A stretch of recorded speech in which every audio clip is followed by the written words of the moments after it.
Let me start again. Good evening, everyone.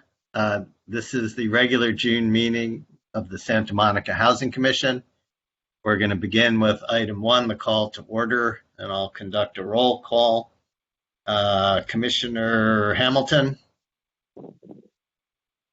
Here. Commissioner Kamner? Here. Commissioner Flora? Here. Commissioner Hanson? Here. Commissioner Hilton? Here. Vice Chair Buchanan? Here. And I, Chair Soloff, am here, so all members of the commission are present. We're now going to go to item 2, public input. This is public comment, and it's permitted only on items that are not on the agenda, that are also within the subject matter jurisdiction of the Housing Commission. We have at least one public commenter tonight, but before we go to that, I just want to advise anybody who wants to comment but may have simply made themselves an attendee. If you want to comment, you need to do the following. You have to call 888-240-2560 and enter a meeting ID 212-354-923, followed by pound, and passcode 1593, followed by pound. This direction is in the written agenda that's posted online for the meeting. If you don't do that, we won't know that you want to speak to us tonight. Okay, so with that explanation, and let me just add one other thing. As was true with our special meeting last week, this meeting is being run solely by the commissioners themselves without any staff support. So hopefully you'll forgive us if we occasionally make a technical error. We'll do our best to avoid that. Okay, so first we have Denise Barton, who wants to comment on item 2. I'm going to unmute you, Denise, and when you're ready, please begin. Good evening. Some of the housing commissioners seem to be here for their own self-interest, starting with Commissioner Kamner, who seems to want to gain an advantage for her executive director position at Abundant Housing LA. Then you also have to wonder if she and Carl Hansen bought their way onto the commission, considering how much Santa Monica Forward gave to people running in the last election, and the fact that Commissioner Kamner is a board member and Commissioner Hansen is co-chair of Santa Monica Forward. And Chair Soloff, I also have to wonder why you don't identify yourself as Mayor Himmelrich's husband when speaking before the council.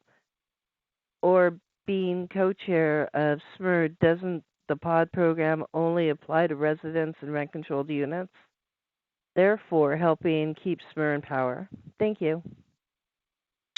Thank you. We have one other phone number here. I'm just going to check and see whether that's someone who wants to give public comment. 310-874-2271. Are you here to give public comment on item 2? Yes. Okay. If you want to identify yourself, you can. If you don't, you don't have to. But when you're ready, go ahead and begin your comment. Thank you. Good evening. This is Olga Zurowska, and I'm here to offer my public input, even though I know some commissioners have publicly stated their annoyance with receiving public input or stated their discomfort with being scrutinized as public officials, and even went as far as censoring my letter to the editor. However, since as far as I know we are in a democratic country, here is my public input. First, I wanted to talk about the issue of HUD funding for resident participation within our housing authority. So I'm speaking about the RAB. Here is a quote from the federal regulations. Quote, the PHA must provide and spend funding allocated for resident participation, no matter how bad the PHA's financial status. My question is this. What is the current allocation of HUD funding per one program participant of the Santa Monica Housing Authority? And the other question is, since the Housing Authority neglected to establish a RAB for decades prior to my advocacy, which started in November 2019, where did all the HUD funding go that was supposed to be spent on resident participation over the decades? If the amount per tenant is about $25, which I suspect that's what it is, it would amount to over $37,000 per year. And if multiplied by 30 years, assuming the same number of program participants, roughly speaking 1,500, even though it probably was fewer in the earlier years. But just to give a ballpark figure, that amount over 30 years would have been over $1 million. Again, where did that money go? The other issue I wanted to talk about is the lottery to select RAB representatives to participate on the Housing Authority Board. This lottery must be conducted in a public and transparent manner, for example, over Zoom, either during a city council meeting or during a publicly noticed drawing. The Housing Authority has a history of avoiding transparency and of backdoor appointments to the RAB.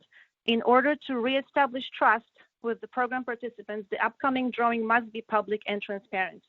Housing Program Manager Kemper has neglected to respond to my emails regarding this matter, which I had also brought up during the April 27, 2021 meeting of the Santa Monica Housing Authority Board and during past Housing Commission meetings. Even though Section 8 related issues are under the Housing Commission jurisdiction, I have not seen any effort from the Commission to support the request for the transparency. Now, regarding the mandatory representation of COC participants on the Housing Authority Board, I asked that before at the Commission meeting, and I have also asked Mr. Kemper, but have received no response. So once again, to quote from a federal regulation, participation of homeless individuals. Each recipient and subrecipient must provide for the participation of no less than one homeless individual or formerly homeless individual on the Board of Directors or other equivalent policy-making entity of the recipient or subrecipients to the extent that such entity considers and makes policies and decisions regarding any project, supportive services, or assistance provided under this part. So where is this representation on the Housing Authority Board? And I wanted to comment on the Housing Authority staff customer service. There is a pattern of ignoring communications by the Housing Authority staff, which can go on for months. Despite the stated goal of improving customer service, there has been no evidence of any efforts to accomplish that goal.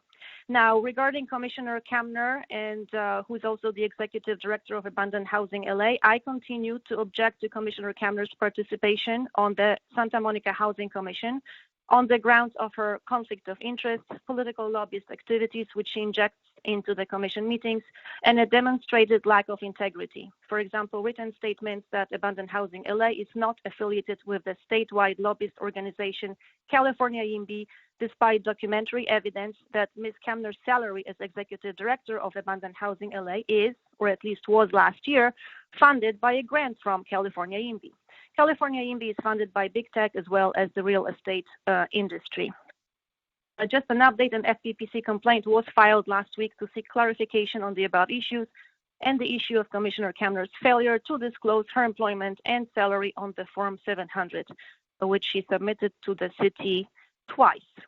And finally, I included an article that I encourage everyone to read. It's about the YIMBY movement. It's an article from January 2020. It was written by the advocacy journalist for Housing is a Human Right. And I believe that Santa Monica community would be well advised to learn more about YIMBYs and the long-standing clashes between the YIMBYs and housing justice advocates. Thank you so much. Thank you. That was exactly 5 minutes. Okay, we have one other person. Hang on, I'm going to unmute you. There's someone who's identified as anonymous. Are you here to give public comment on item 2? No, I'm for the diversities next. You want to speak on item 3A? Yep. Okay, so I'll note that for that item. Okay, so that completes then item 2 of the agenda. We're now going to move to item 3 as soon as I can get the agenda back up here.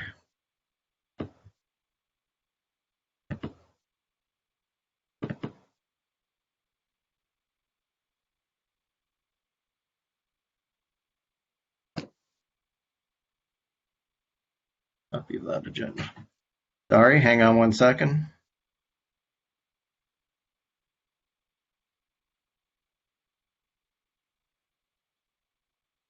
Okay, oops.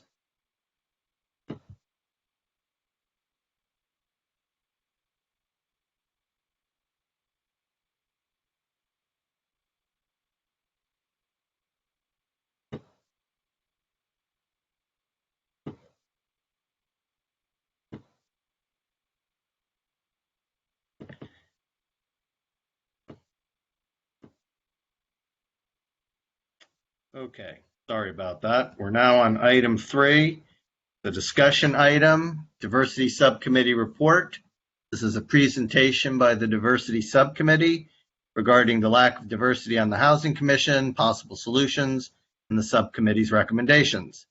And so we'll begin with a presentation by the Diversity Subcommittee, which consists of Commissioners Hamner, Flora, and Hanson, and I'll turn it over to you folks.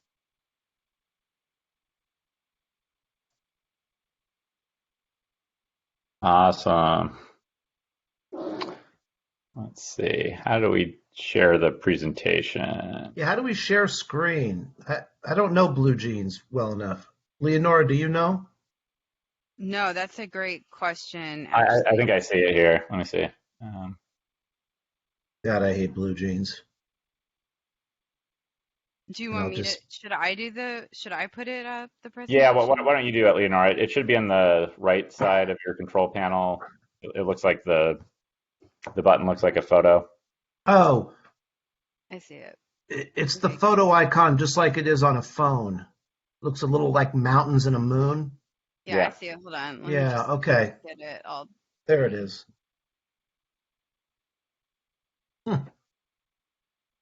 Learning Blue Jeans was not agendized, but I'd love to, well, I was going Alright, to say, I'd love yeah. to know who in the city manager's office decided, you know what we should go with for the city? Blue Jeans. But I won't say that out loud to the public. Next, we need a subcommittee about, about virtual meetings or something. Software for virtual meetings. Anyway, just kidding. All right, so I put it up. Carl, do you want to go? Just let me know when you want me to change the slide. Yeah, cool. I'll say next when we're ready. So thank you, everybody. We three have been meeting a few times and with some outside experts and representatives from other cities that have tried some unique approaches to increasing diversity and I think broader representation on public bodies. Next. So the current problem is, I think we have a great commission, but we aren't as diverse as our community is, and diversity is good for making informed decisions, achieving racial justice, valuing the opinions of all residents, and I think importantly reflecting the diverse experiences of Santa Monicans in different housing situations. And also diversity and inclusion are stated values of our city. Next. So when thinking about like what approaches are possible here, we could try a focused approach on bringing diversity in, but there are legal limits on how narrowly we can focus that. Another option, and one that we've been exploring, is to use a lottery-like system, almost like a jury-like system of getting a random sample of the community to better reflect the diversity of Santa Monica. Next, and I think over to you, Leonora. Okay, thanks. So in looking into this issue and doing some research and what other jurisdictions do, we were able to get in touch with Toronto, the Department of City Planning in Toronto, and we learned about their Toronto Planning Review Panel. And so they created the Planning Review Panel with the goal to increase engagement and diversity, which I think is very relevant to the goals for this Housing Commission as well. And when they created the Planning Review Panel, they actually got their inspiration from the New York City community boards and that lottery system. So the Toronto Planning Review Panel is mandated to provide input on city planning strategies, plans, policies, and initiatives that have citywide implications. This input, according to Toronto, is provided in order to help ensure the city planning's work is informed by resident experience and well aligned with the values and priorities of all Torontonians. So according to their guiding document, they say that they would like to lead by example by listening, learning, and sharing respectfully, helping to set the stage for future planning review panels. They want to draw on individual experiences in order to contribute together in a way that honors and reflects the wisdom of past generations and benefits the Torontonians of today and tomorrow. And if I could just share a video really quick of what this looked like. Can you all see the video? Can you see this? Yeah, it's showing. Can you hear the audio? No, No. Let me turn it up. Can you hear it now? still not loud enough. Can you hear it at all, or is it just too quiet? Just too quiet. All right, let me turn it up. Try hitting F3 on your Here, wait. computer. Is this better? I don't hear it. I think it's playing through your headphones. Oh, it's playing through my headphones.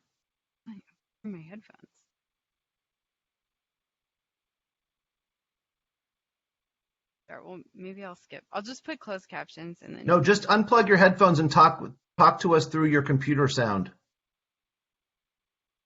All right. Give me a second.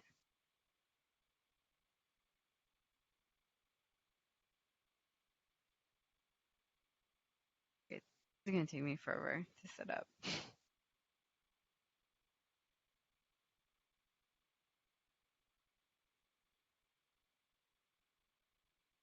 Mhm. Right. But I'm in my mind, it's like, we have enough people in the pipe and we would like to, I mean, certainly if we have no one we think succeed, we don't do anything. I don't think But I we would would. like to go, a month from today, I would like to have a decision and.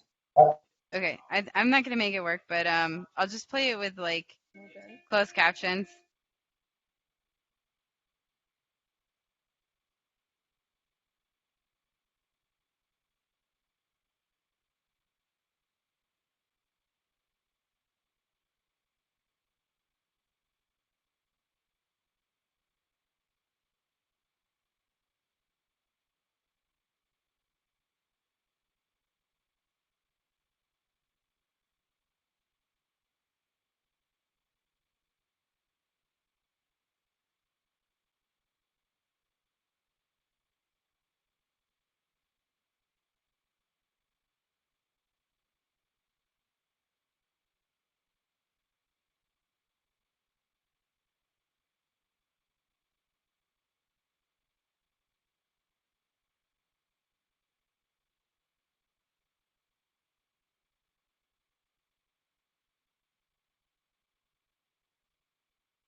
Leonora, didn't we talk to Daniel?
Okay, were you all able to hear that okay? Did that work okay? Hello, is everybody? There was I no don't there think was no anyone, there was sound. no Yes, we could sound. see There was it and no we could see sound. the captions. So Okay, we got it. sorry. I'm sorry I wasn't able to. Okay. Um. So that's the Toronto Planning Review Panel. I think that's a really inspirational vision for us. Given that the values of the city are around diversity, inclusion, community participation, and as much as I feel like this city is doing a lot of things right, I don't feel like when I see um, recommendation processes or commission processes that I see something that like is really an effort like Toronto did to reach out and include people of diverse backgrounds. So you can see how successful Toronto was here in achieving more diversity in the panel. In terms of gender, race, and housing tenure, ages as well. And then I think, the most significant takeaway that I had from this is the fact that regular people are just as capable of making decisions as the elite when they have access to information and presentations and education on the issues. And so, this is something that like kind of took me back to law school a little bit when I learned in law school that that people believe that judges make better decisions than jurors. Like this is a widespread belief. Like they're more educated, they're more elite, but studies actually show that they make about the same decisions. So we should examine sort of our belief that elite people or more educated people are better able to make decisions, and maybe think about it in terms of maybe people just have different access to information and education. So that's my section. Now I'm going to turn it over to Todd.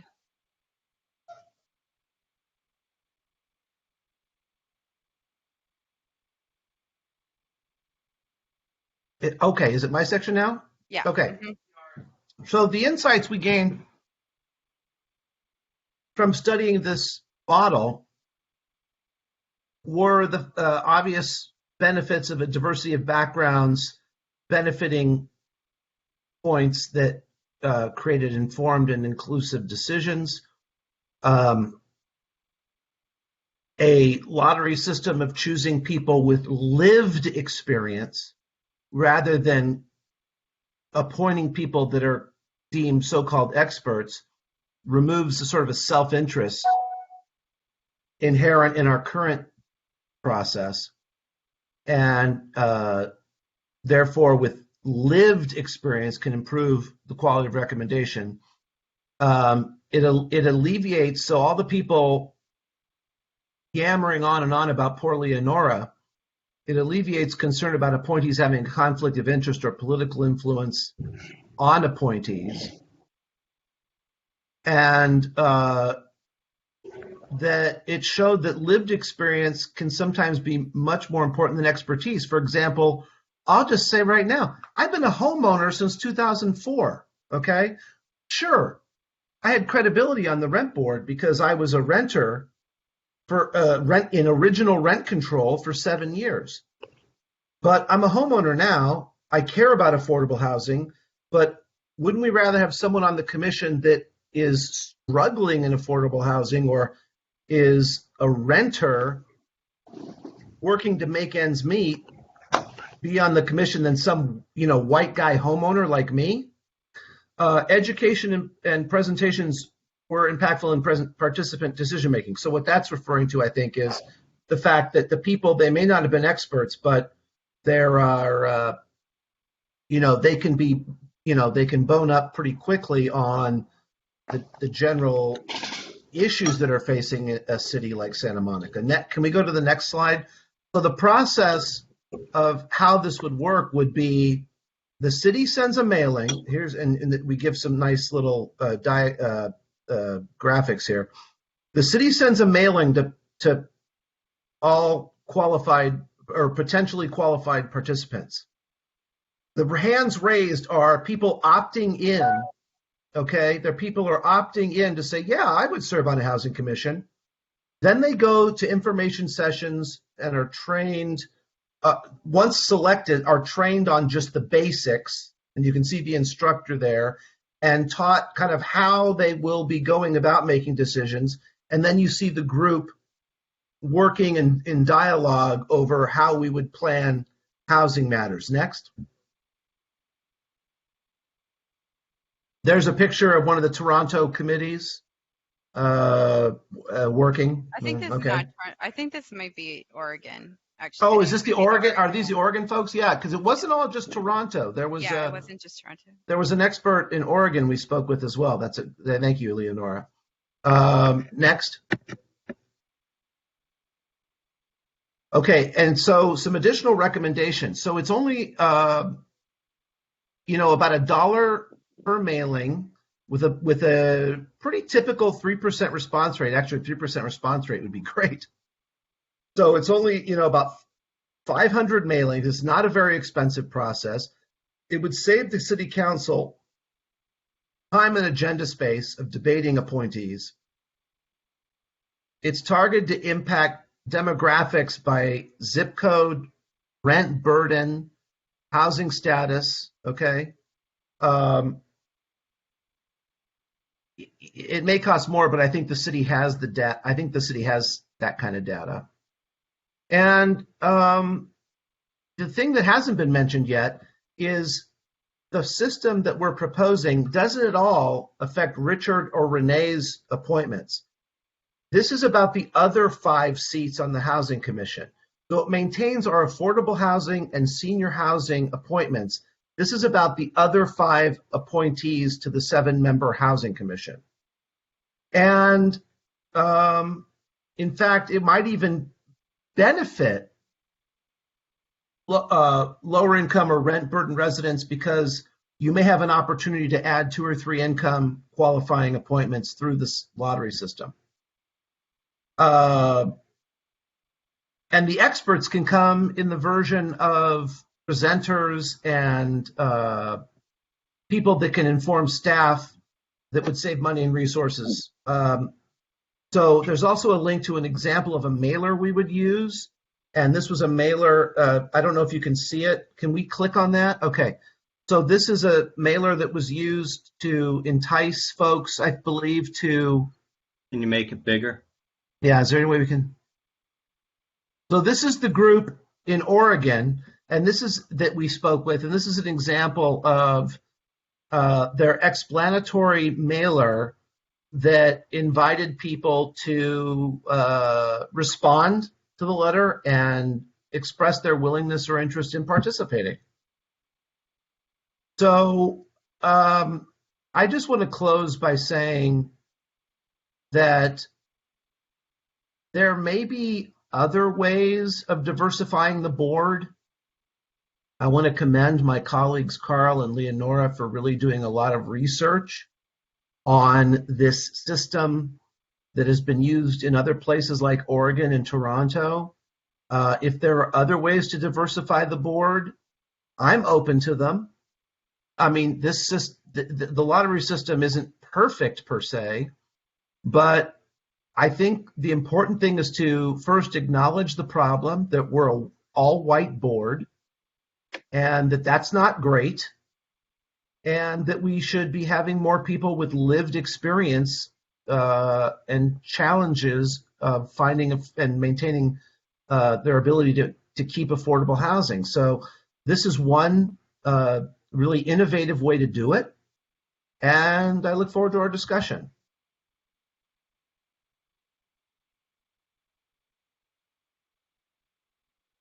That complete the presentation? Yes. I believe so. Okay. I think we have some members of the public who want to comment. Why don't we turn to that next? So let me start with The person who's identified as anonymous, you indicated you'd like to speak on item 3A. Yes, please. This is your opportunity. Thank you. Good evening. If you look up the definition of diverse, it's different and unlike. But what it looks like from the point of politics in this city is to divide the city along racial lines while claiming diversity.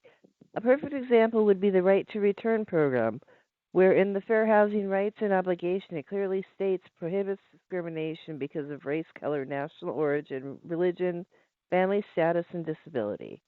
So if you in the city council are going to give preference to people because of a certain race for affordable housing, would that mean you're discriminating against all other races seeking affordable housing at the same time? I also don't understand how you can hold people of today accountable for what people in the past have done, whether it be the origins of the city, Belmar, or the 10 freeway. The population of today had no control of that, so why are we being blamed, called names, and being held accountable because of it? Because you think it makes the city look politically correct or progressive? Well, then please think about this. Recently, the Supreme Court found President Biden's action of only helping farmers of other races than whites was found to be unconstitutional. So how long do you think the city only giving preference to certain races will take to go to court? And the same would apply to the Housing Commission. For example, Anna Topolowski's idea of sending out notices on a racial basis for the Housing Commission seats is prejudiced and discriminatory. But what else would you expect considering how the Housing Authority discriminates against the disabled? Also, the Housing Commission is not a paid board, so people that are lived in and live day to day might have a hard time spending the extra time to be a Housing Commission member. In addition, doesn't the City Council choose board and commission appointments? I don't know how you can force diversity on a city without changing its character. Also, in the housing element, it shows between 2010 and 2019, the white demographic decreased by 6.8%, showing an increase in all the race demographics. So as you can hopefully see, the city is becoming racially diverse on its own. So you just might want to stick to affordable housing production. Thank you. Thank you. Next, we have the person who's at 720-226-4051. I believe you want to speak to item 3A. Is that correct? No, actually, I called in for the public comment, but you skipped on right away to the next agenda item. So I'm actually calling in about public comment. Okay, well, you hadn't shown up in the queue, but because of the difficulties here, if you want to hang on, we'll let you go after we complete this item. Okay? Sure.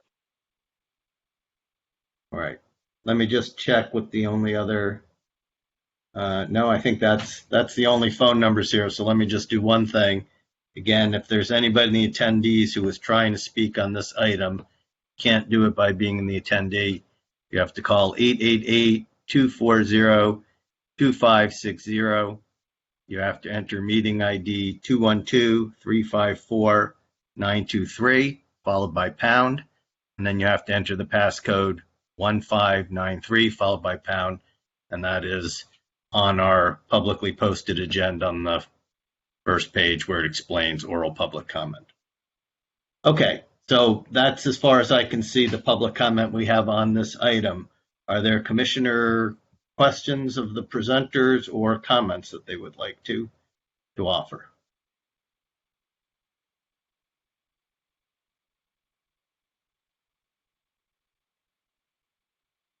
So Vice Chair Buchanan.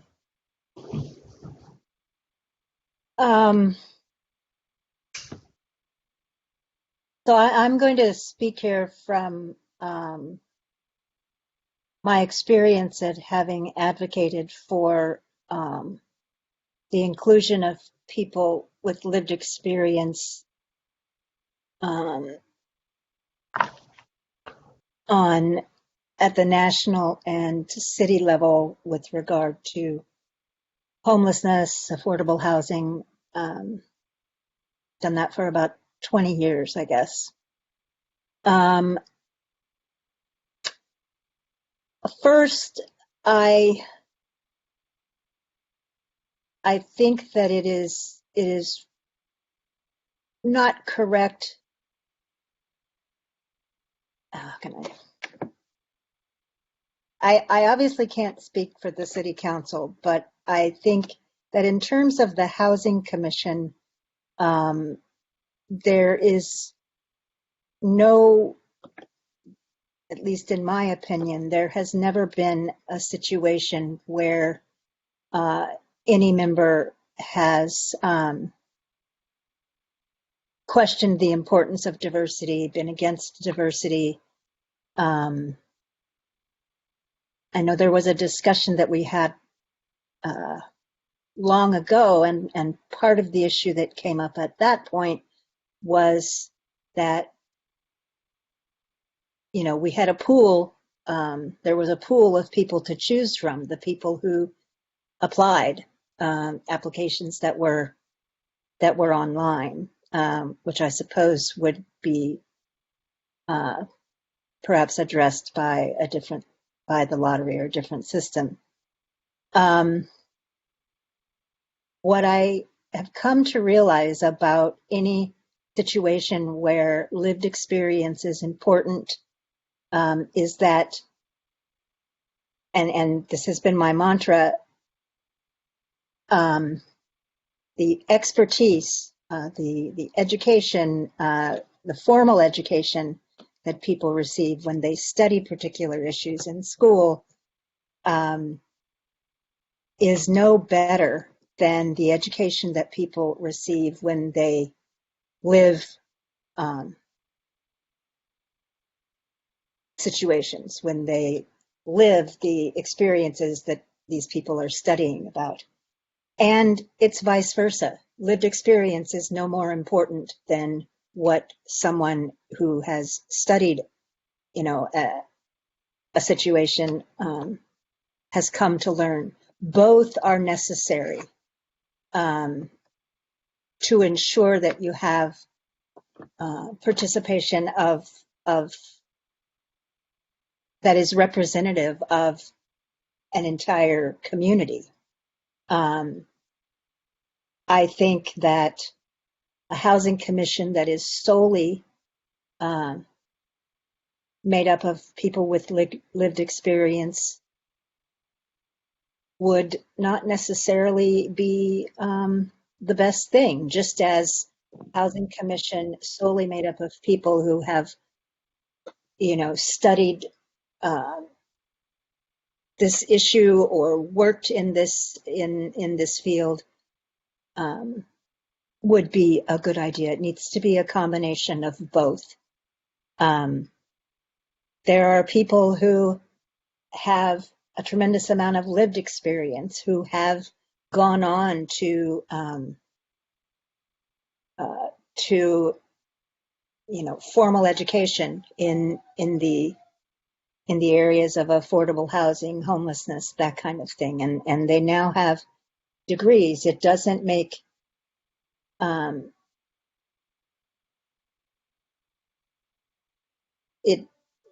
it doesn't make their lived experience any more beneficial, but it adds another lens to the camera through which they see things. I believe that diversity is extremely important. Diversity is something that it has many components. And some of which we can't specifically target. But, you know, ethnicity, race, age, if one has lived experience, one's socioeconomic background. There are many things that define diversity, and I think we have to be careful not to limit those. I agree that in this city, there are not a lot of people of color in positions that I would personally like to see them in. But I don't want to, at least from my standpoint, I don't believe that the Housing Commission has not been able to do what it was supposed to do, because there has been throughout at least two people with lived experience. And for the last, 10 years, two very vocal people with lived experience, who have not just sat quietly by and said nothing. So I think while this needs to be addressed and something needs to be done, I think that more discussion needs to happen. I think that we need more input, and I think that I understand that this lottery worked in Toronto and worked in Eugene. I think we need to really look into, would it work here? What kinds of similar things have been done and what has been the outcome? Because over the course of the last couple of years, there have been a number of opportunities for the community to participate in things without having to have any particular, expertise garnered from education. And I think that some of them ended too soon, but I think there was an effort that was made. And so I think we should look at those things and see why was it that they weren't sustained. I thank you all for your research and for wanting this subject to be agendized and discussed. But I think not only do we need to look at what other cities have done, but we need to look at what have we actually done that maybe we're not looking at, instead of almost assuming that we haven't done things that could have perhaps, if they had been tweaked, created a more diverse set of commissioners. Because I don't think it's just the Housing Commission that needs to be, that would benefit from more diversity. I think it's across the board. And I think this is a subject that we need to continue talking about. But I do want to make sure that at least from my standpoint, and as I said, I've been a proponent of people with lived experience being on boards of directors, being on committees at all levels of government, and I have been honored to have been able to do that on a number of occasions. But what I know from what I have lived is no more important than what a colleague knows from what they have learned through school. And I think that we need to not. I noticed in the presentation that there was a mention that lived experience was more important than expertise. And first of all, everyone has expertise. It's a matter of where that expertise came from, and everyone's expertise, given the fact that everyone lives in the community, is needed to come up with a to form and help a community move forward in a way that benefits everyone. My lived experience is extensive across being homeless, affordable housing, being stuck in the mental health system for years and not able to get out. But that doesn't make me any more of an expert than,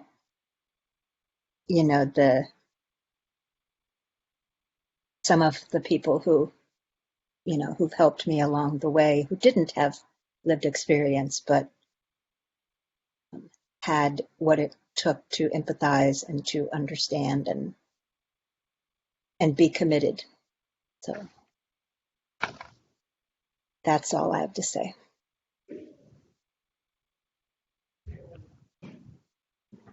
Okay, thank you. I got a notice from one of our prior speakers on item 2 that they also wanted to comment on this item, but I think somehow they no longer show up on the presenter screen. So again,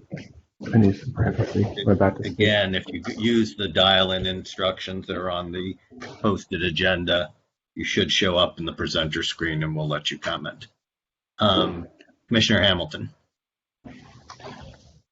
Thank you, Chair Soloff, and thank you, Vice Chair Buchanan, for your comments. I found them to be very profound, and I really appreciate your honesty and just your transparency with what you said. I think I'm, this is a perfect example of someone with lived experience having a conversation with someone without lived experience, but a person who also has spent his working career trying to provide housing for people transitioning from homelessness in workforce housing. And, I spend, quite a bit of time trying to finance homes for people throughout California. And so having your perspective just really resonates with me, and I think makes me do my job even better, both professionally and hopefully here on the Housing Commission. So thank you so much for sharing that.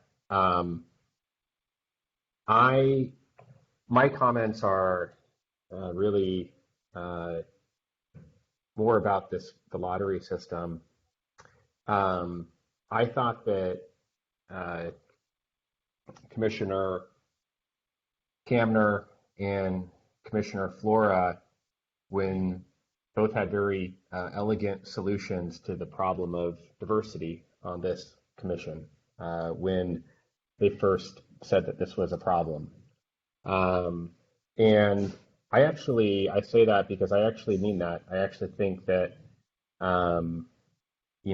their proposal to resign their seat, if they could replace themselves with a person from a diverse background, was actually a very elegant solution. I hope they don't follow through with it anytime soon. But I think that it's probably a good model for this commission to take into consideration. Here's why. Because when you, what it evidenced to me, their proposal was a vested interest in the person who would be taking their position. I would hope that they would look into the Santa Monica community, identify people that they respect, identify people who have expertise, whether it be expertise through lived experience or expertise through work experience or a classroom experience. But I hope that they would show some thought and discernment about which members of their community they would reach out to replace them. So there's a vested interest that they would have in their replacement. There's also a vested interest that they would have in the ongoing health of the Housing Commission by replacing themselves with a person that they respected and that they thought would be a contributor to the dialogue we're having here at the Housing Commission, and also the broader dialogue that we have with the city and the advice that we give to the city council. So there's a vested interest that they would be showing to the ongoing health of our Housing Commission. There would also be an ongoing they'd also have a vested interest in actually making sure that the Housing Commission is more diverse upon their departure than it was when they entered.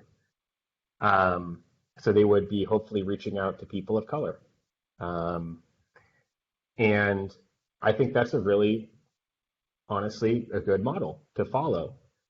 Unfortunately, the lottery system that has been proposed allows none of that to take place, because there would be absolutely those thoughtful people that they identified would be put into a lottery system where they would be on an equal playing field with no value add and with no way of actually supporting their vested interest in this commission.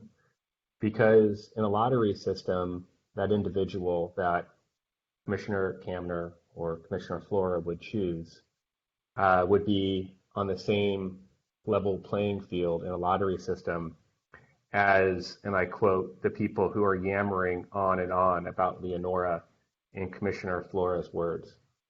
So we want to make sure that people yammering on and about Leonora are not put on the same playing field unless they deserve to be. And I don't know them. I don't mean them know.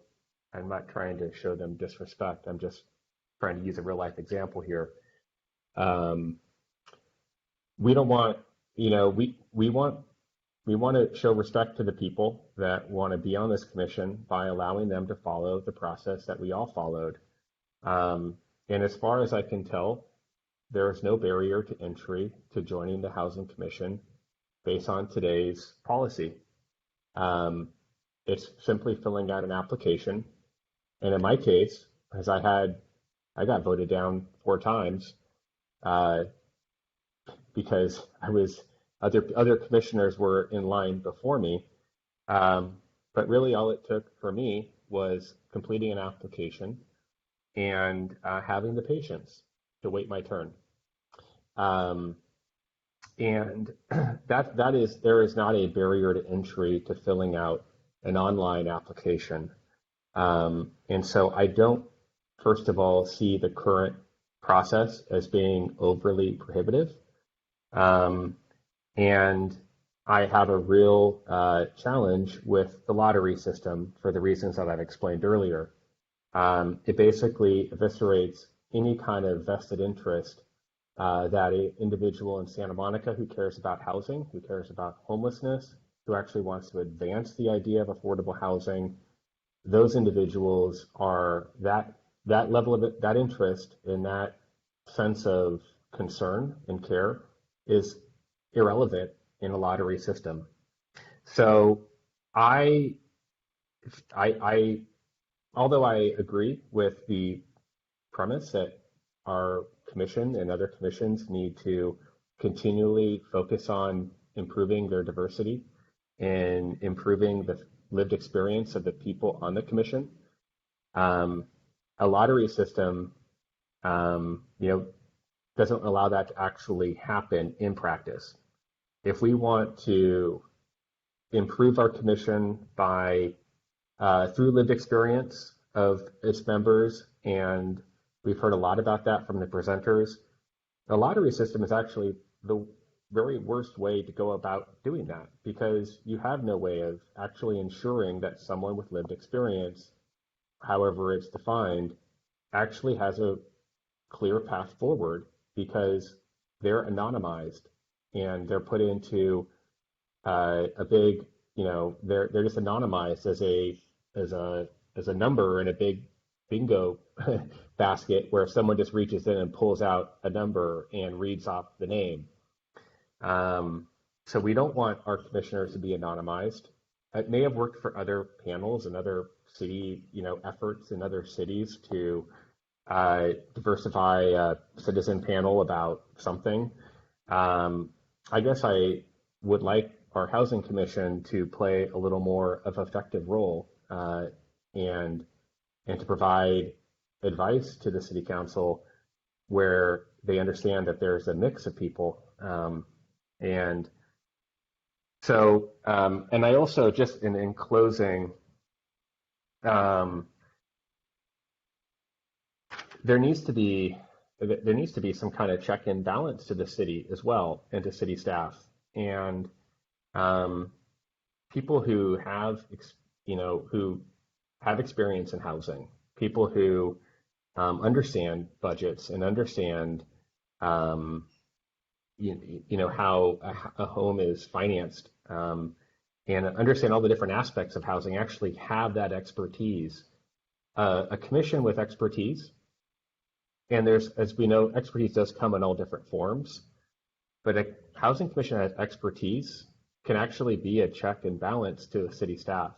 Otherwise, if you're bringing in novices, I think you make them vulnerable to not being able to identify missing information or a presentation from an expert that doesn't include all the information or leads to erroneous conclusions.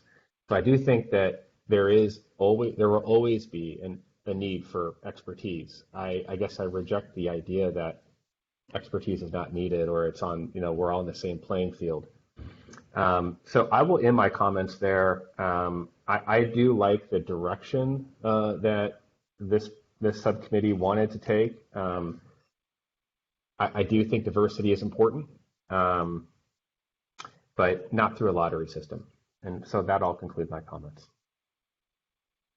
Commissioner Flohr, I see you want to make comments, but I think we'll let Commissioner Hilton and I will make our initial comments, and then you guys can interact with everything that you're hearing from other folks. We also do have one public commenter who wants to weigh in. But Commissioner Hilton, do you want to comment on this item?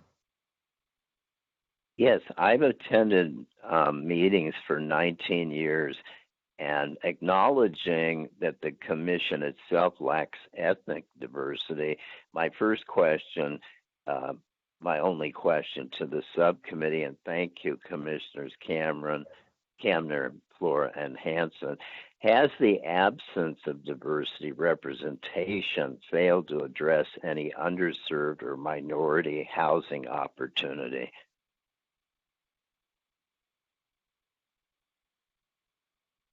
Did you want to, since he asked a question as opposed to a comment, if you want to answer his question, or you can hold it for the general thing? So Commissioner Camner, then Commissioner Flohr. Yes, the lack of diversity on the commission has led to, in the city, where there is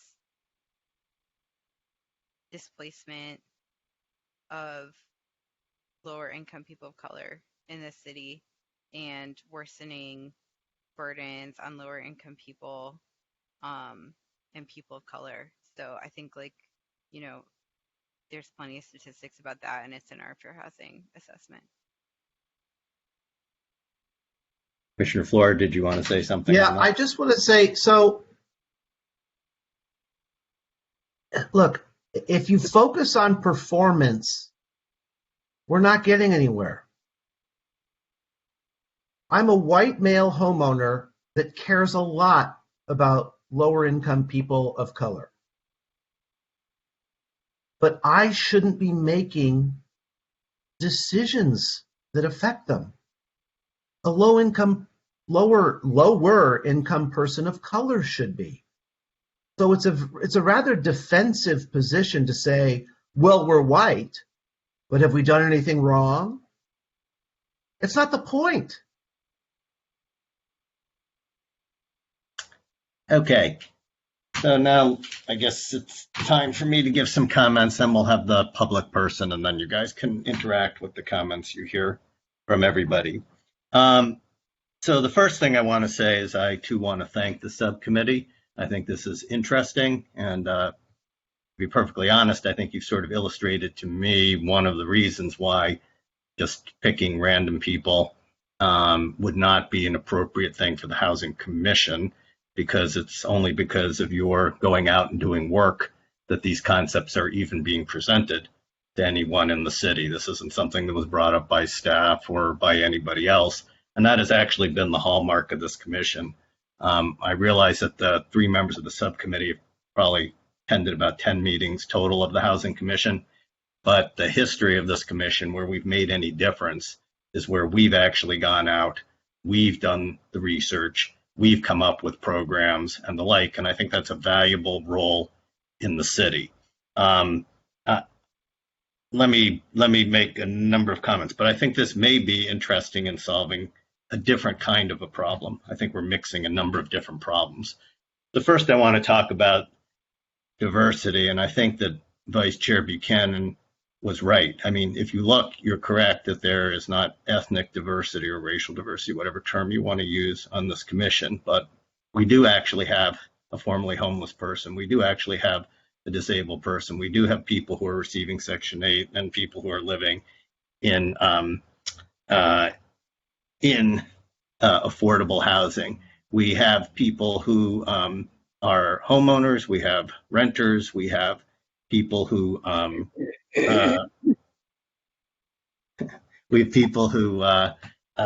younger, and we have people who are older. And while that's not perfect, if you compare us, say, to the Planning Commission, which actually is a commission that's been meeting every week about housing policy in the city and trying to deal with affordable housing as well as every other aspect, they have no person of color. They have no person who, I think they have 1 renter now out of 7 in a city that has 70% renters. They have no formerly homeless people. They have no people on Section 8. They have no people living in affordable housing. And so it's completely unrepresentative. So I think we can do better here, but I think we should acknowledge the fact that one of the things this commission has brought is actually much more diversity, has had lived experience, and it's mattered. The fact that we were the ones who pressed and are continuing to press at every meeting in front of the city council that they need to actually put their money where their mouth is about addressing homelessness issues was driven by the fact that we have somebody who's very eloquent on that, because she's lived that experience and she raised it here at this commission, and that mattered to me and others. And we pressed forward various things, such as that the 3rd Street garage should have, a substantial portion of being for homeless housing. Now, so I think one of the question we have to ask ourselves is, what is the purpose of this commission? And to me, the purpose of this commission, if it has a purpose, is 1, it's supposed to be about affordable housing. And number 2, it is supposed to bring energy and expertise and ideas and develop them outside of what staff has been doing and try and influence policy in the city. And I think in order to do that, it is important to have not only lived experience in the sense of being someone who needs it, but as Commissioner Hamilton put it, lived experience in terms of trying to address the issue and the public policy issues that are related to it. To give an example, in our most recent issues on the housing element, it's actually this commission, more than the Planning Commission, that originally pushed the idea that there should be an overlay for moderate income affordable housing. And I don't think that would have happened, but for the fact that Commissioner Hamilton works in this space. He actually knows somebody who's been delivering this kind of housing, hooked it up with others of us on the commission and with people in the city and the like, and got people excited and thinking about the potential for us to actually create that kind of housing, which has been a major challenge in a way that wouldn't require us to divert public resources to do it away from lower income people. On the issue of the pod, that's something that was created by this commission. That's not just people listening to a staff thing. It was our doing to come up with the idea and actually pressed most of the design on it. I can't even read my own handwriting, but there are other examples of that. I actually think one of the issues is that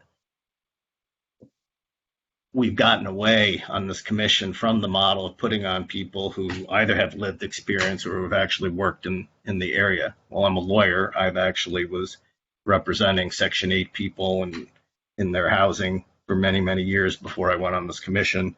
I've worked on cases where I had to understand how you finance and build housing and the like. The people we lost, we had Commissioner Block, whose entire career was building affordable ownership housing. We lost Sue Kynes, whose entire career is affordable housing. We lost Richard Gurwitz, whose entire career is financing affordable housing. We lost, why am I? Anjali.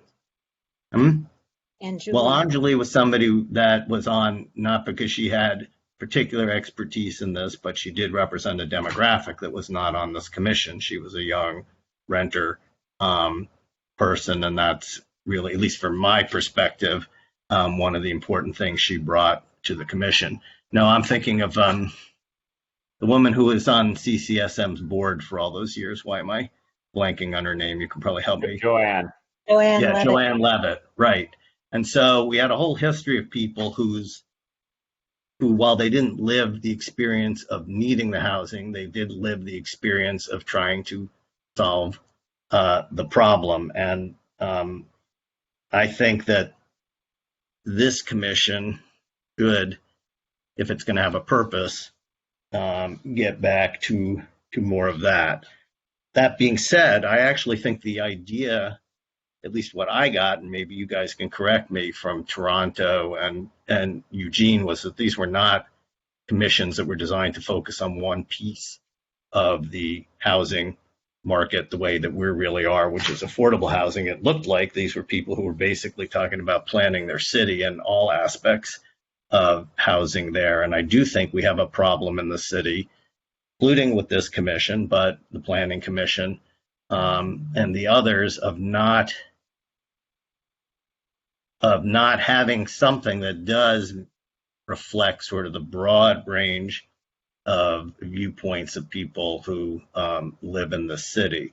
And so I'm actually intrigued with the idea of not replacing the Housing Commission in that way, or replacing the Planning Commission in that way, although I would like to see us try and get some ethnic racial diversity, and I'd like to see the Planning Commission get a lot more of the other kinds of diversity as well, which is obviously hard to do with 7 people. And as Commissioner Hamilton says, if we did a lottery, particularly if we're only talking about 5 in the law of small numbers, I mean, we could end up with 7 white people anyway. But would be some broader thing, because it looked like the panels were considerably larger from what I could see. It was 28 in Toronto, and I only saw the picture of the people in Oregon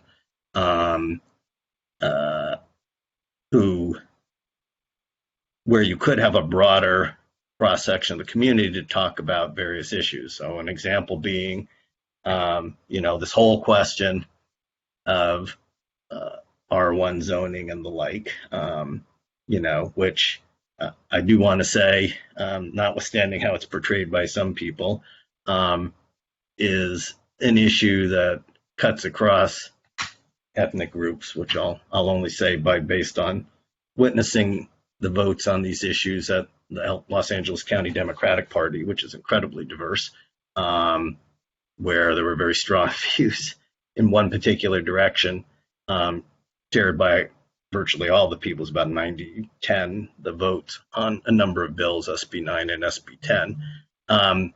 But that's an issue that the idea that the Planning Commission put forward and the City Council adopted the other night, which is to have a continuing conversation in the city, having a broad range of people might be something that's good to have a conversation about that and various other issues. And it would be another data point that the city council could take into account when it's trying to make decisions.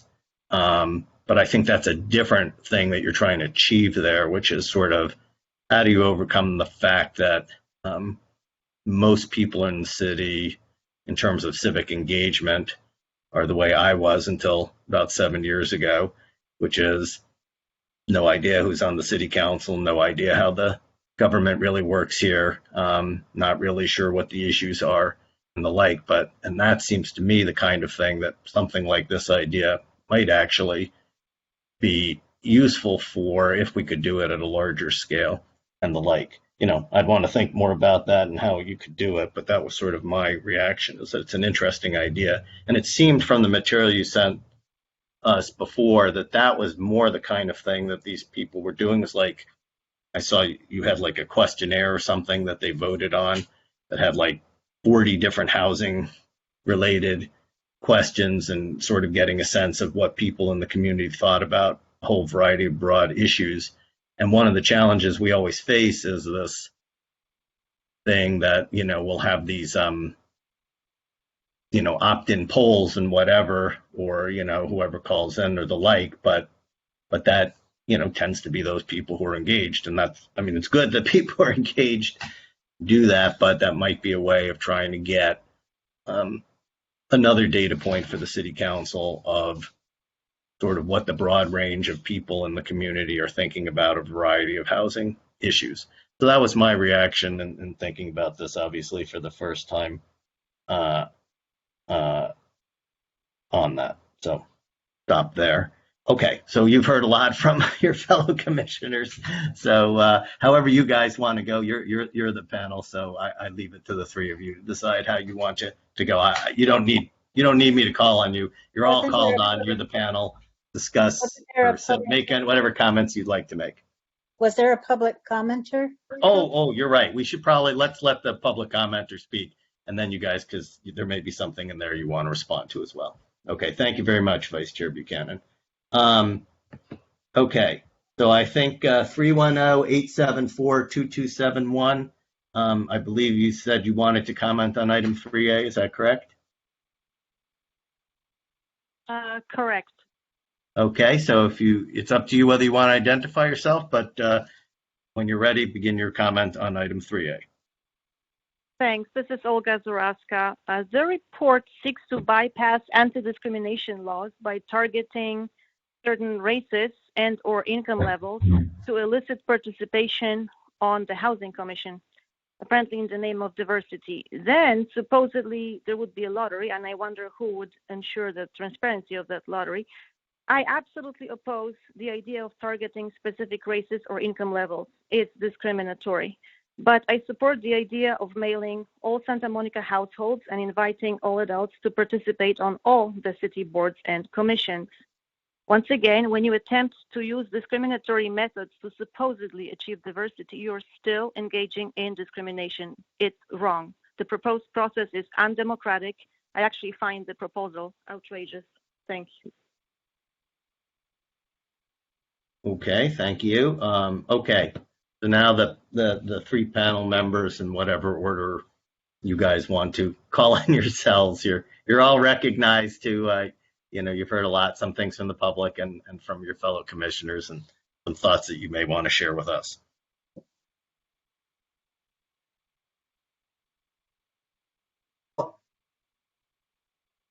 Okay, I'm going to go first. This is Commissioner Flora.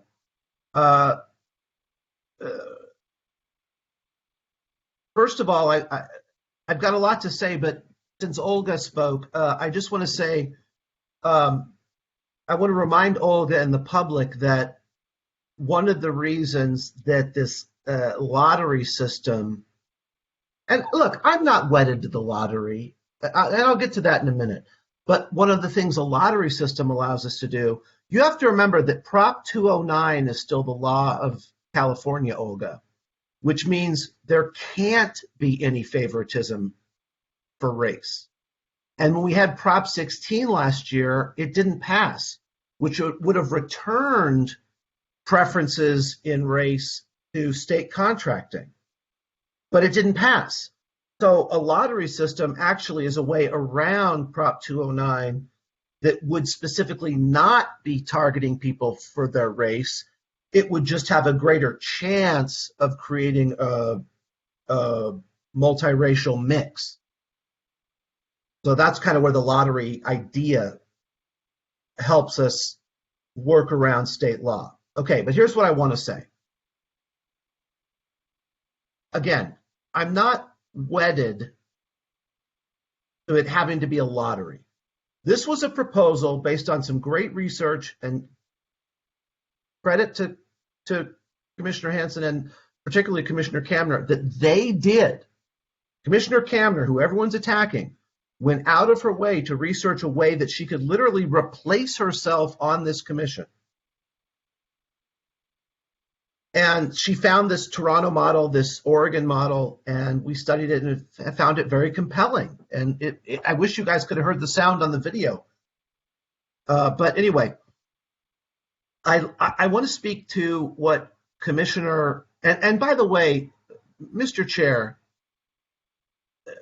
you know how much I love you personally and respect you, but there's a little bit of a cheap shot to downgrade the tenure that Commissioners Hanson and Kamner and I have had because we've only attended a dozen or two meetings of the Housing Commission. I came into this commission with 8 years on the Rent Control Board. So to say that, I don't know, it was sort of like a shot at our credibility for being the three people to propose something when you said we've only attended 10 or so Housing Commission meetings. That was a little low brow. But I want to speak to what Commissioner Hamilton said. I'll respond to that, what I consider mischaracterization of what I said after you're finished. Go ahead. Then if I mischaracterized it, I apologize. Anyway, I may have taken, Commissioner Floor. Please proceed. Okay, I will. I may have taken it overly defensively, but speaking of defensiveness, oh my God, this has nothing to do with the performance of the current and previous housing commissions and the quality of previous housing commissioners. Yes, this is a commission that came up with the POD program. Yes, we are people that are of different ages, and there are some homeowners and renters. But this is a single focus, and wake up. We're too white. That's what this is about, not about performance. So get over I don't want to hear any more defensive comments about how great the housing commissions have been, despite the fact that we're white and some people have a low income. Okay? We're too white. Now, Commissioner Hamilton made some, and I appreciate his honesty. He doesn't like the lottery system. And what he described, whether he knows it or not, was the traditional definition of affirmative action. If we want to take an affirmative action approach and reach into our community and find people to replace us that are of ethnically diverse backgrounds and have lived experience and have expertise, I'd be all for that. Let's do that. But let's mix it up, mix out some of us white folks for some diverse faces. Okay? And the only problem with us choosing our replacements is there's still an elitist element to it.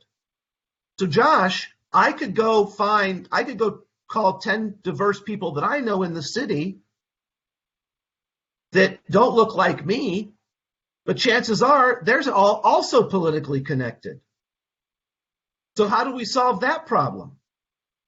So there's got to be somebody that isn't us that somehow finds diverse faces of expertise, if you guys want it, to replace some of us.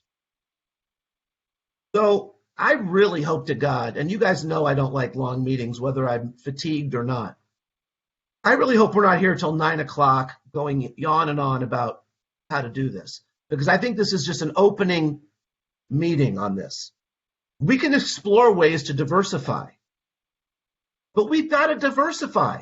So I don't want to hear anything more about how great we've performed as a housing commission and whatnot. Let's talk about ways that we are willing to diversify and call it a night when we realize we're going to need to meet again, because we are going to need to meet again. Okay, Leonora, you're up. Thank you. I appreciate everybody's comments. I know this is a pretty unfamiliar idea to most people, and so I just appreciate people giving us space to present something like this and allow it for some consideration. There's some things that I just want to clarify about this. Just to Commissioner Buchanan's or Vice Chair Buchanan's point, I don't think that this system replaces expertise. Like, I don't think that it is like a value judgment about saying that lived expertise is better than education and like work expertise. It's in the document that we received. all right. Well, that's a good. Thank you. Thank you for calling that out. I mean, I think that I think maybe like the intention. I'll go look back at that document, but I think like sort of the intent is that there's still a place for expertise, but the expertise is the information. It's like bringing that information and that education to people who are like truly representative of the community. So there's still an important role for expertise, and I think like there's still that communication between lived experience and expertise in this kind of system. So I think it's like that, but I do think it is very crucial that we have lived more. I know we have a lot of lived experience as a commission, but I don't think that we really have enough, especially given that there are many perspectives that we're lacking on this commission. So I think that's one thing to consider, is that there's still expertise in the process. And then another thing is Commissioner Hamilton was saying that that we could go out and find our replacements. But I don't know, that's actually kind of confusing to me, because I don't actually think we can do that. I don't know how we would go and find our replacements, because it's up to the city council. Yeah, no, you wouldn't. I don't want to interrupt, but I guess I will. But I don't mean you would actually choose them. I would just say you would find someone who would fill out the application and go before the city council and follow the same process. But it would be a huge leg up for them. Right. I think that's kind of the whole issue, though. I mean, that's the issue here, is that if this commission was really accessible to people, then someone with no political connections and like no connections to the industry or anything would just be able to get appointed. But that's not really the case. Like, it's someone that is known to people involved in the decision making. And so there's sort of like, not only is that not accessible, but it's also like an issue that the viewpoints that are put onto the commission have to be sort of approved by the city council, or if like previous commissioners are in it, they're sort of like, I want someone with this viewpoint, and the city council picks someone with like a certain viewpoint. And like, I definitely think there are a lot of politics that go into it. And so, like when I was like just a mom, like, I don't think nobody like would have considered me for this housing commission, but now that I like work in housing policy, that's what allowed me. And, and frankly, because like people know my name, if people didn't know my name, like, I probably wouldn't get on this commission. And I just think that's fundamentally inequitable, and I think like we're losing out on a lot of really important perspectives, and sort of I think we're losing out on, a lot of perspectives that are the people most impacted by housing in this city. And that does affect the quality of the decisions that we make. So I think that's all I wanted to say about that, but I'm done. Commissioner Buchanan, or Vice Chair Buchanan, you can go.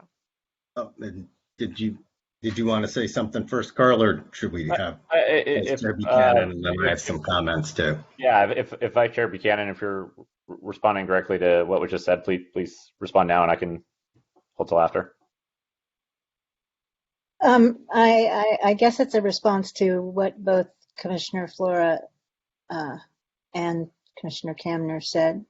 More, I think, Commissioner Flora. First, I don't think that saying, for me, I did not hear what Chair Soloff said about the length of time or the number of meetings that the members of the subcommittee had attended was meant in a negative way. To me, it meant that there were a lot of things that have happened over the course of the years that perhaps they weren't aware of. And I think that they were things that were important to bring up and to restate. I also don't think that highlighting what this commission has done that's positive is a defensive response. I think it's a factual response. It doesn't mean that, at least for me, it doesn't mean that I don't think that we need more ethnic and racial diversity on this commission. But the fact that we don't have that right now does not negate any of the good that the Housing Commission has done, nor can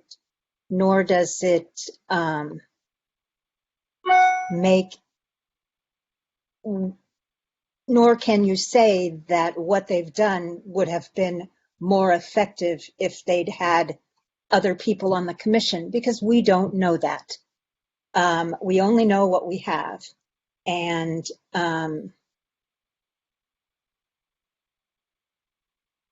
I also, this is just something I've needed to say since the last regular meeting. The way that this idea was spoken about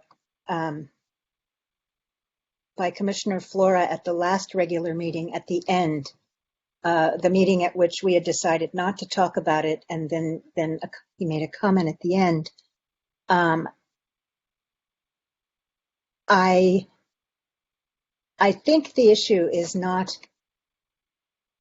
I in some ways resent that I feel like the issues being presented as if the Housing Commission is the one that has perpetuated the lack of diversity. And since we don't choose who the commissioners are, the real issue, I think, is with those who do make those appointments. And I think that's what we should be focusing on. No one's saying that we're not all white. No one's saying, if you want to call it, too white. But I think that we have to look at why is that, before we can say, well, this is what we need to do to change it. And I think that we need to not, there's this element of blame that I hear, and it's really frustrating me. I think this is a discussion that needs to be had, but it does no good to, to blame or anything. We know something needs to change. We need to figure out how. And how needs to take into consideration everything that's come before, what's happening right now, and what can possibly be done based on whatever laws we're governed by and that kind of thing. But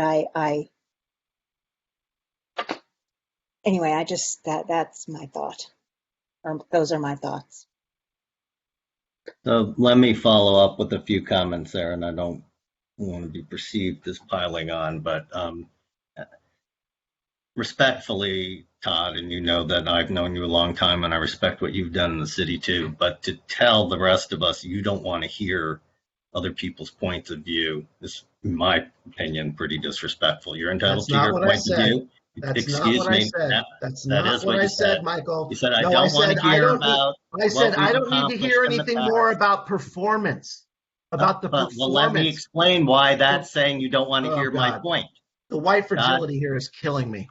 Okay, Todd, I know you're into this ad hominem attack right now, and so I'll forgive you for that. But let me explain my position. I'm not attacking you, and Renee, I'm not attacking you. I'm not even attacking this commission. Calling someone hyper fragile is an ad hominem attack. I'm sorry, but this is my chance to speak now, Todd.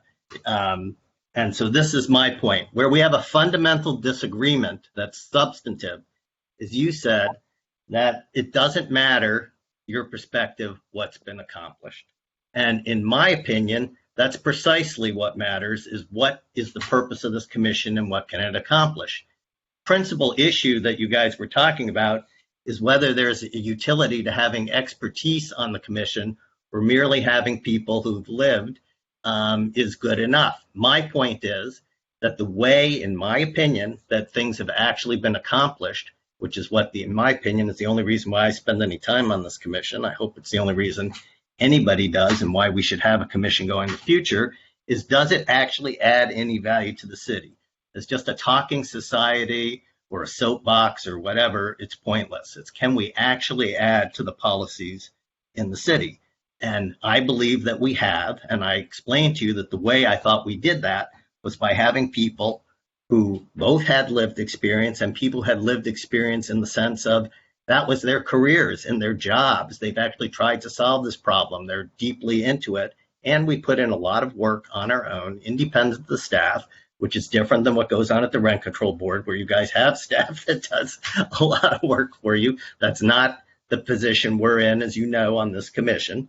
And that, to me, is what has actually advanced things. So my point was that to go to something for the purpose of the Housing Commission that just has some lottery of people, I don't believe that achieves the goal. I'm perfectly happy to respect that you have a different opinion, because after you said a number of things, it became clear to me that that isn't, at least I understood what you to say, was that that wasn't what you thought was the highest value. As to the other issue, my point was that if we really want to have diversity in the of just expression about housing policies, which seemed to me what those other cities were doing, I have not heard that these were specific things that were addressing only low-income housing, or that these particular things came up with new ideas and ways of doing things that were brought forward to the policymakers in the city, as opposed to weighing in on it. If that's true, I'd love to hear about it. But that we maybe ought to have a broader group, because as we all know from statistics, if you draw 5-7 people, the margin of error is gigantic, and our population in this town is still, 2/3 white versus 1/3 other things. So that was my point. I did not mean to say anything's wrong with anybody. I'm saying that for me, the issue is what has actually accomplished something. And we've been in this weird thing where we've met a few random times because the pandemic basically did. I don't think we've accomplished very much over the last year or so because we've had a very strange time and whatever. So that was my point, to explain what in my 6 years I think has led to accomplishing things. So that's my piece on that. So I think Commissioner Hanson wanted to go, and then you can have the last word, Todd. Yeah, thanks. I guess I'll be contrarian and say I agree with everybody here. I think one of the challenges is, as Chair Soloff, you said, and as Commissioner Flores said, there's kind of two different purposes of the commission. I think the lottery system is really good, like a jury system where the expertise and the technical background is being brought to an unbiased set of randomly selected citizens, and they make decisions accordingly. But looking at the Housing Commission as a working body that's done a lot of great work because of the expertise of the people on it, it's a little different than just a decision-making body or a recommendation-making body. It's actually working on some of those recommendations, and I do understand the loss that would happen if we were just to replace the working aspect of the Housing Commission with just a jury-type system that might not have the same level of expertise or interest in these issues. So I'm wondering, like, we still have the diversity problem. So maybe there's like a path forward. I mean, would we support something like a recommendation that like 2 seats be added by lottery, selected from some range of the lower income population of Santa Monica, to bring in some of the expertise from that space, test out the system. I also liked the recommendation of Chair Soloff to explore like using this for big city policy decisions. One of the other examples I've come across in looking up the jury model was in Australia, where they use this for big land use decisions in certain cities, where they had people like wearing the same T-shirt that were part of this jury selected sample, and they would public comment at the same time as other public comment was happening, and the city would kind of see the difference between those that had self-selected to come out and public comment and like what the random opinions of the average citizen were. And I thought that was pretty cool. So I think if we can we make a motion on a recommendation on this now, or are we just studying this, or what are our options here? Tonight is just a discussion. We could agendize something like that for the next meeting. Okay. I guess my interest would be in seeing something agendized that would be exploring maybe adding to this group to try to use this model to bring in some additional diversity, and take it from there.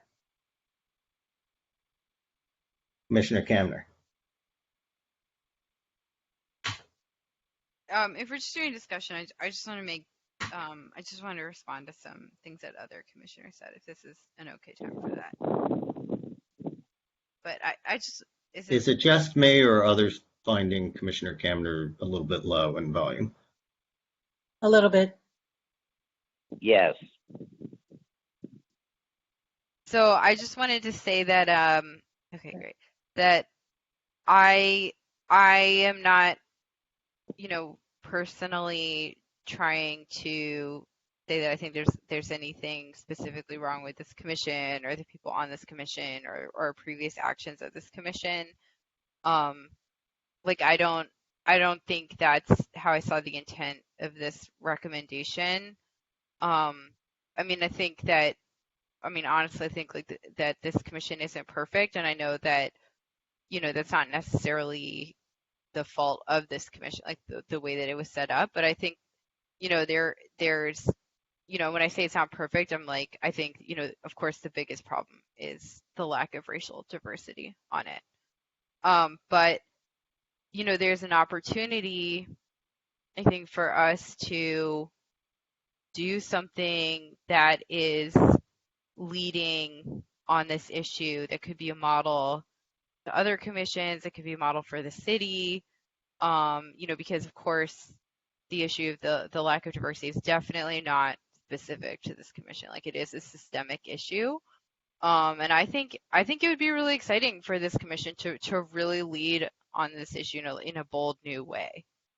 In a way where it's not like, okay, it's 2021 and we've all decided, I'm gonna be careful how I say this, because I really don't mean this in a way like I'm not calling out any people or saying this is what the commission is like, but there is like a danger that we see out there where it's, diversity is sort of like the value of the day. So everybody, makes a statement committing themselves to diversity. But like, does that last? Like, does that commitment last, to future years?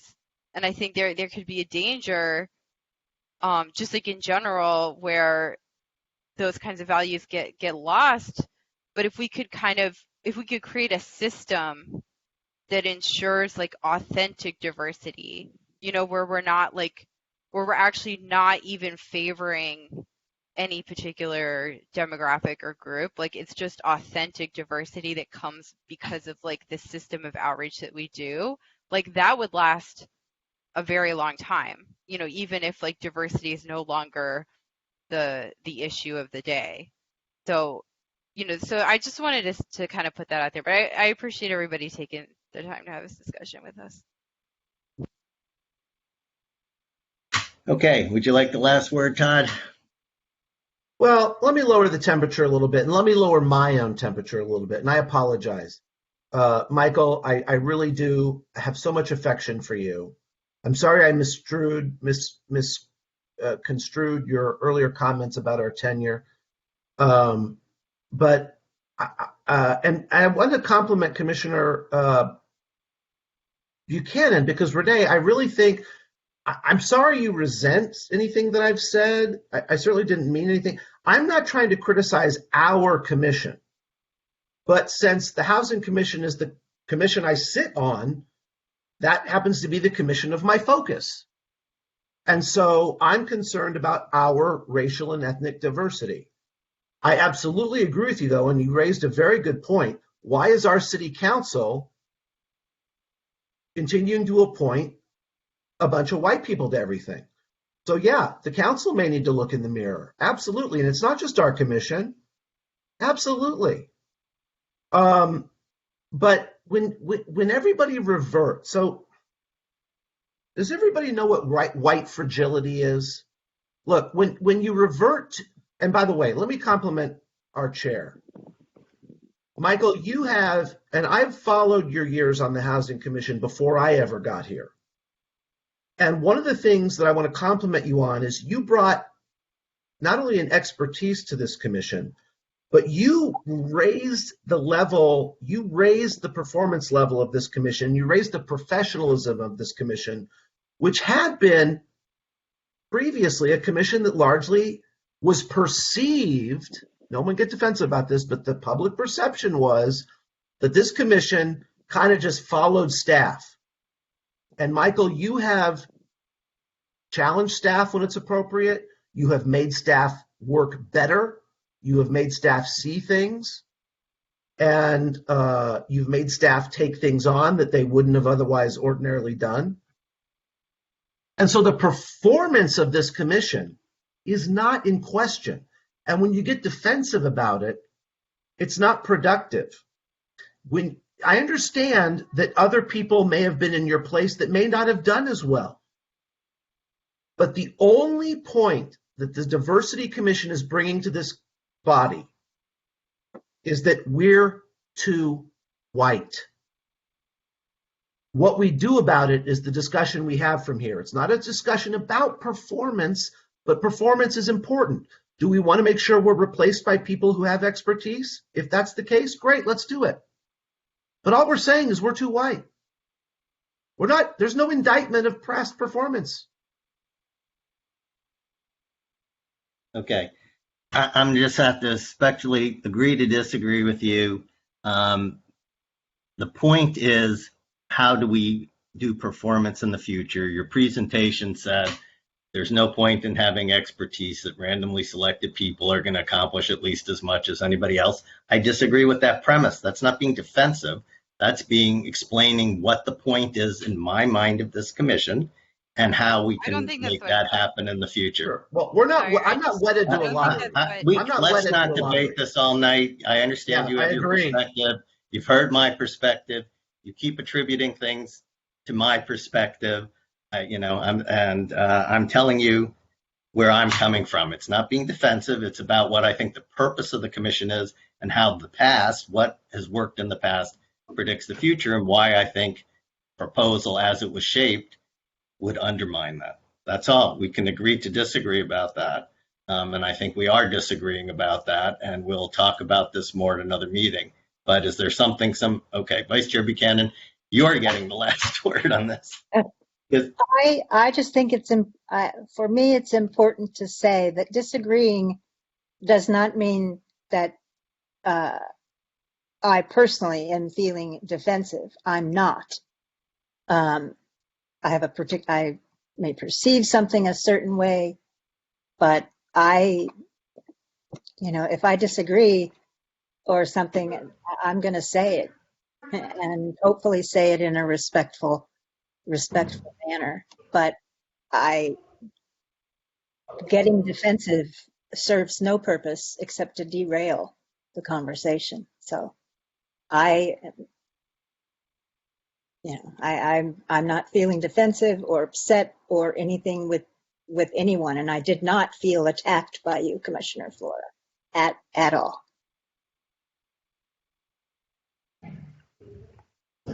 Okay, so I think we've completed that item.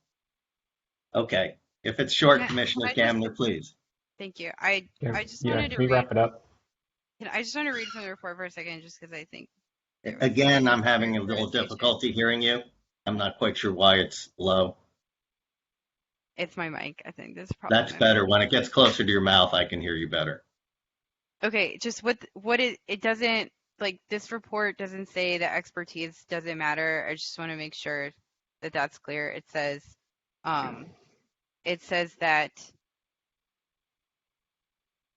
while there is a role for expertise on the commission in terms of presentations and education, ultimately the best recommendations come from people who are living with the conditions of the housing crisis. And then it also says, finally, expertise in the form of presentations and educational materials still played an important role in the process for appointees. So I just wanted to make sure that was correctly reflected. I understand your perception of what you said. I have a little different perception, but I don't want to have a legal debate with you right now. That's what okay, I think we've completed this item for tonight. So let's move on now on the agenda to, now I have to find it again. Give me a moment. The work plan. No, I know I have to find it. So, because as former chair, former vice chair, and now Commissioner Hilton reminded me that I'm supposed to read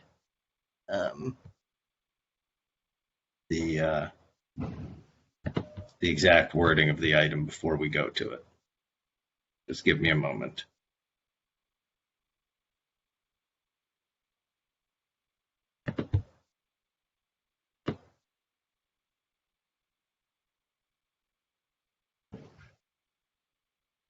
Okay, so we're now on item 4, which is A, which is the work plan, discussion of annual work plan, potential priorities and possible action, setting long-range agenda and work plan. Just give me one moment here.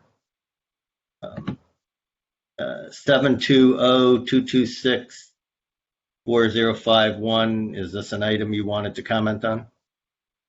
No. Okay. Just want to check. Okay, so we have no public comments on that. Are there any commissioners who have comments on this item?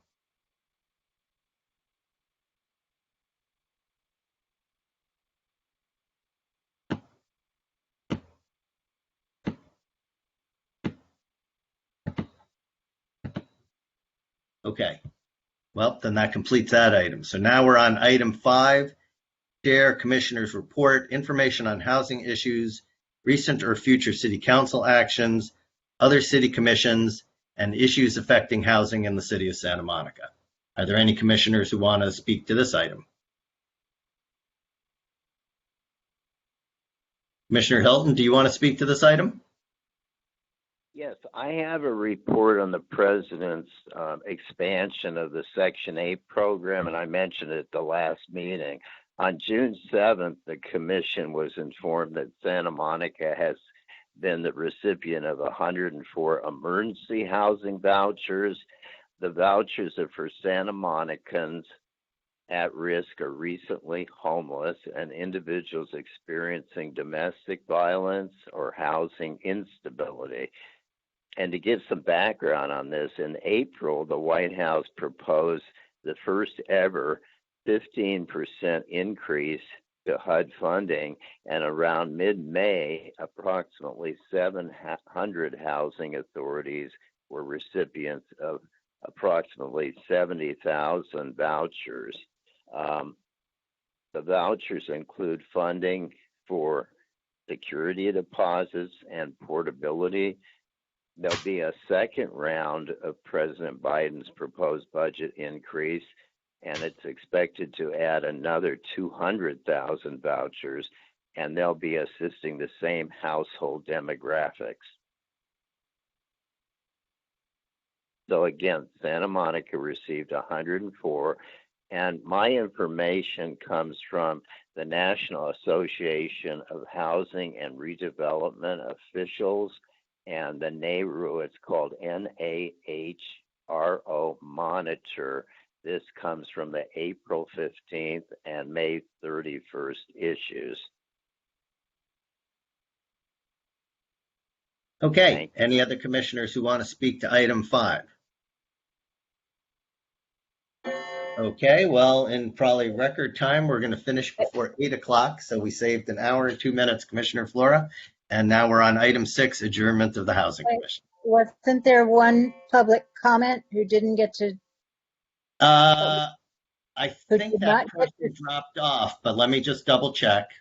720-226-4051. You already gave general public comment, correct? No, I did not. Oh, okay. I apologize. I'm sorry. When we just have these numbers here, I get confused between people. Okay, then this is your chance to give your public comment. Great, thank you so much. And it's up to you whether you want to identify yourself. Right. My name is Teresa Marasco. I'm current Santa Monica Section 8 voucher holder. I've spoke to this commission a few times, but I just wanted to be clear about the RAB and the fact that it's going to be done by a lottery. I don't believe that it's fair to do a lottery without it being a public lottery. Several people have sent emails to James Kemper stating how they'd like to see that lottery done in a public setting. And I'm following on that thought. I think, yes, maybe Santa Monica has a diversity problem, but before you can deal with the diversity problem, you have to deal with the transparency problem. And to me, that's the biggest issue in Santa Monica city government, is a lack of transparency on all fronts, and especially with the Santa Monica Housing Authority and the way that they are not providing information to Section 8 tenants.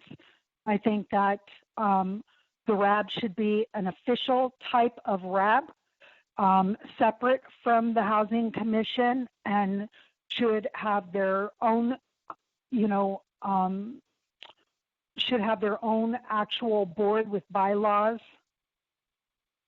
and that all Section 8 and subsidized housing people who are on COC and home vouchers should be able to participate in that, that they are all funded by HUD and should have an ability to attend meetings and have their voices heard and to be able to discuss the issues that they're facing. As it is now, It's a closed loop system as far as complaints against the Santa Monica Housing Authority. Legal Aid Foundation basically will not question or go against the Santa Monica Housing Authority because their funding comes from the city.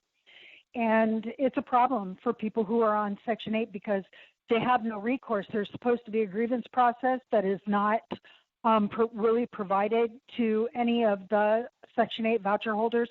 We have no idea how to access that grievance process. Furthermore, there's supposed to be an ability to have some type of administrative law hearing if you disagree with an informal review process, and there is still no real process for that. And when Santa Monica Housing Authority,